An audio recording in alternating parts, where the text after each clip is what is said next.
So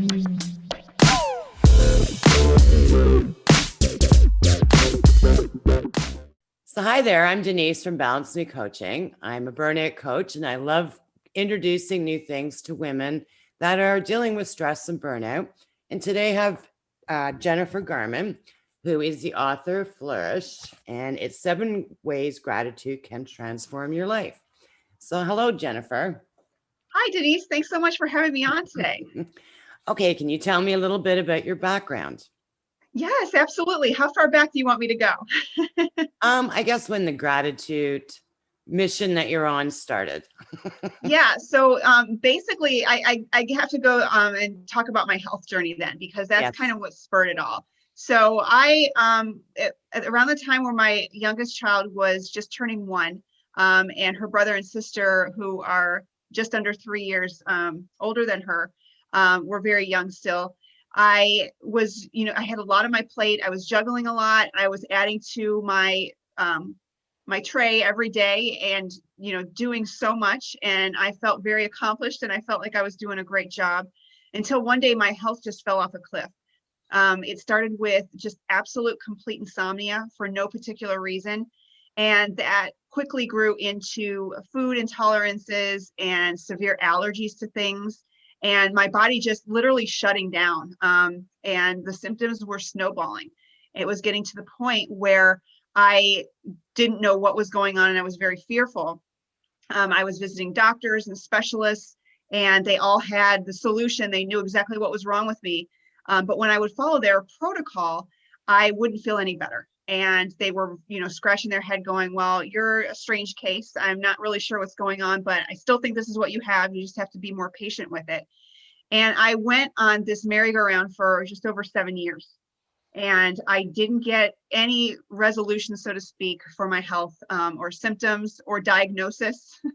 I had all kinds of things that I was diagnosed with, a myriad of autoimmune disorders, Lyme disease, mold illness, you name it. If it's a mystery illness, fibromyalgia was one of them. I was diagnosed with it, and I tried the protocol for it without any success. So just past the 7-year mark, I just got this inner peace, and I knew that it wasn't terminal. I knew that I wasn't going to die from this, or my life wasn't going to end early from it.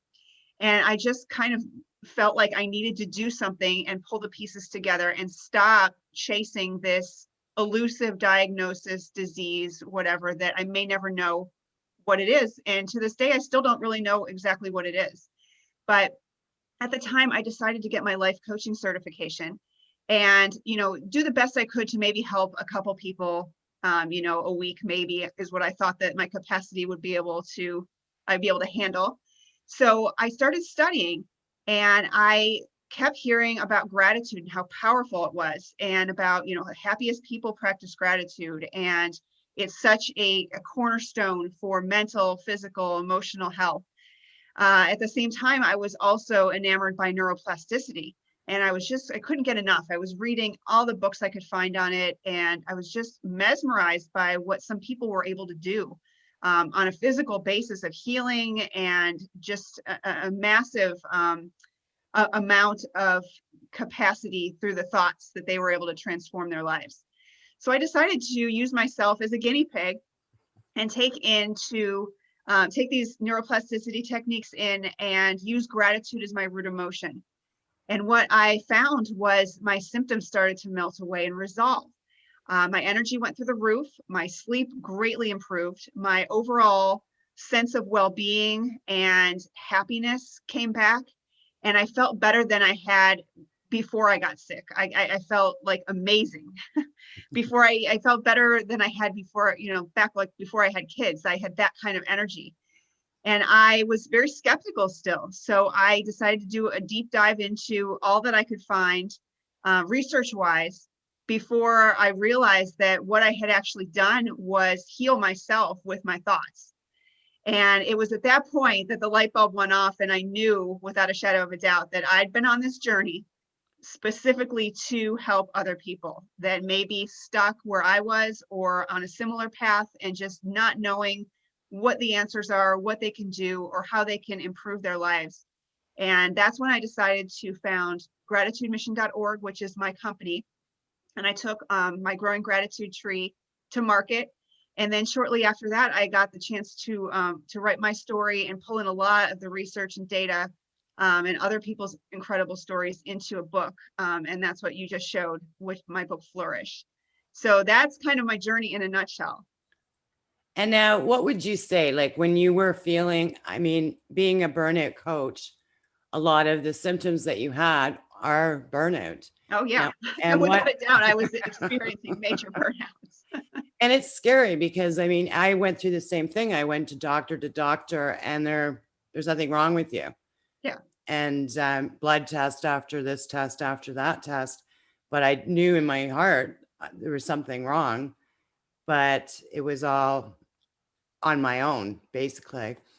Now, can you just tell us a little bit about your gratitude tree that you mentioned?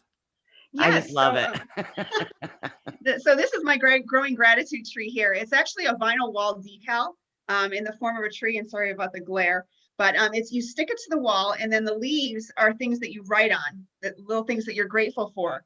And as you add them to the tree, it kind of grows into this reminder, this visual reminder of all that you have in your life. And if you just take that in a few times a day on a daily basis and let it sink in, it slowly shifts your perspective from I don't have XYZ to wow, I have so much, I'm so blessed. And that's the true beauty of it. And that's the power of gratitude, is that, gratitude turns what we have into enough. And not only enough, but just an abundance. Absolutely. So now what would you say with all your research, what are the actual benefits of doing a gratitude practice?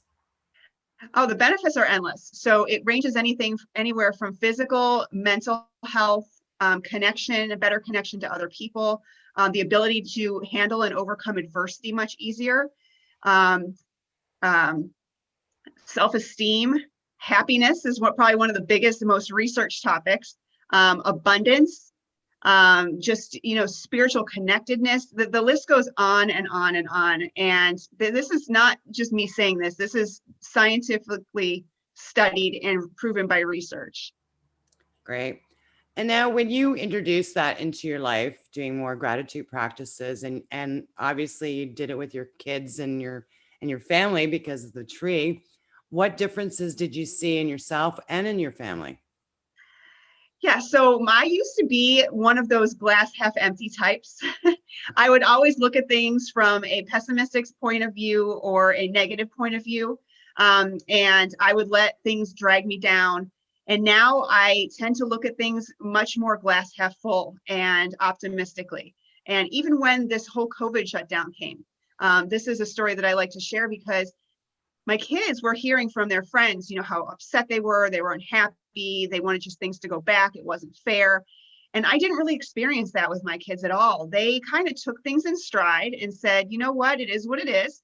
And we can do this and we can do that. And maybe we can't go to the pool or swim, but we can go do this. And I was really excited and happy that they had that perspective.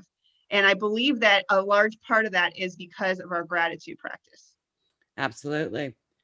And now for women that are in stress or in burnout, how do you recommend that they can integrate gratitude into their lives? Yes. So it's very difficult when you're in that bottomless pit of, overwhelm and stress and burnout.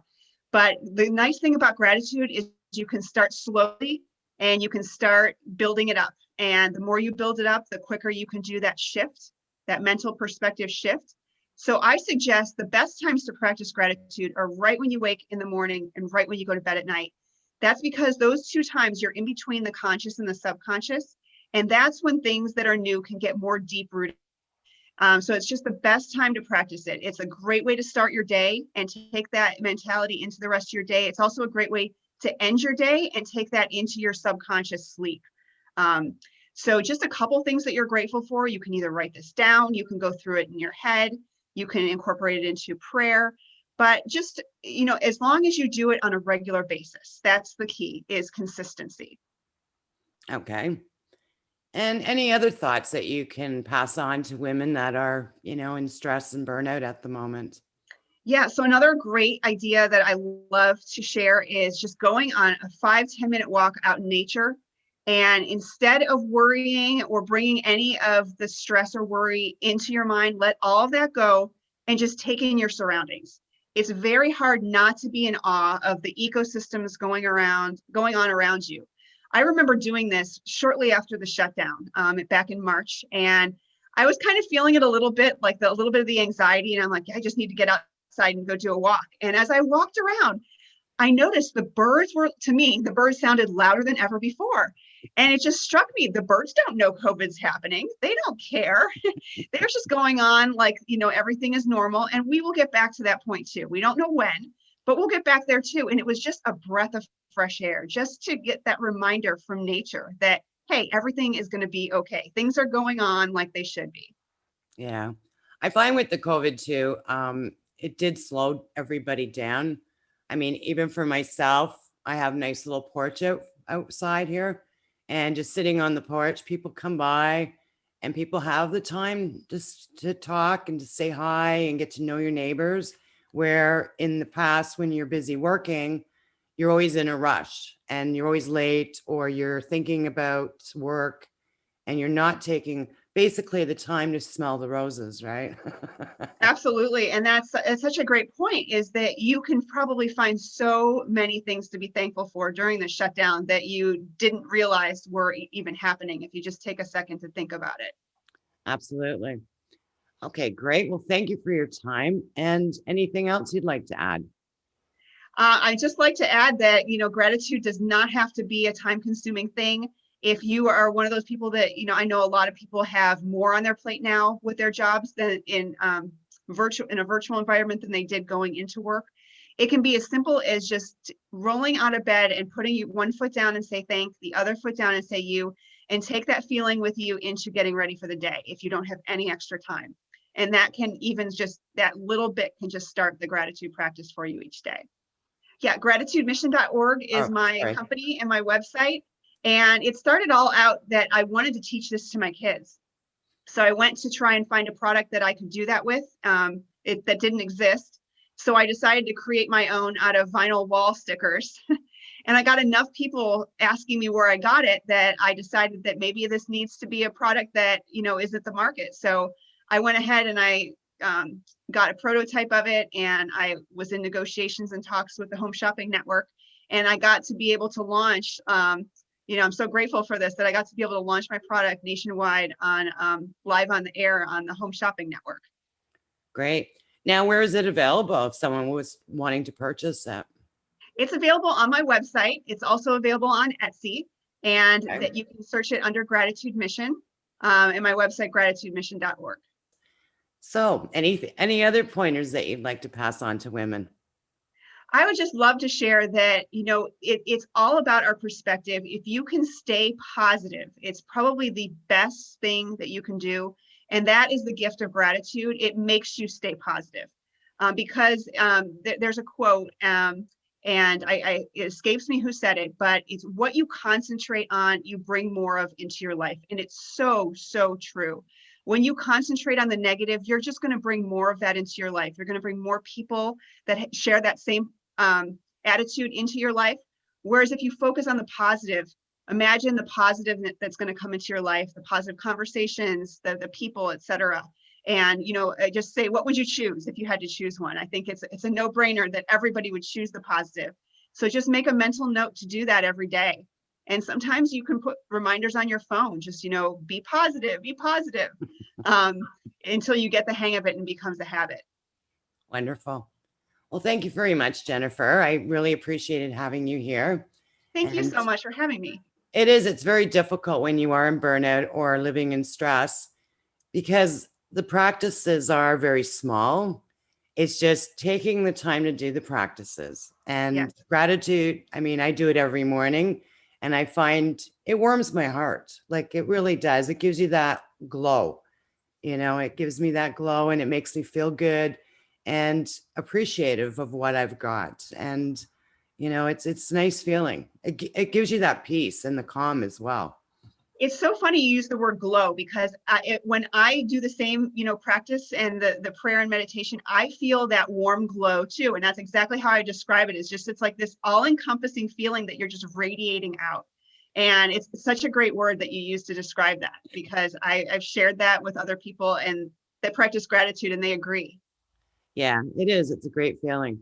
Okay, well, thank you very much for your time today. And as I said, I'll be putting that information. So if you do want to get in touch with Jennifer, and the gratitude tree is an amazing thing, especially to share with the family. So thank you for listening, and have yourselves a wonderful day.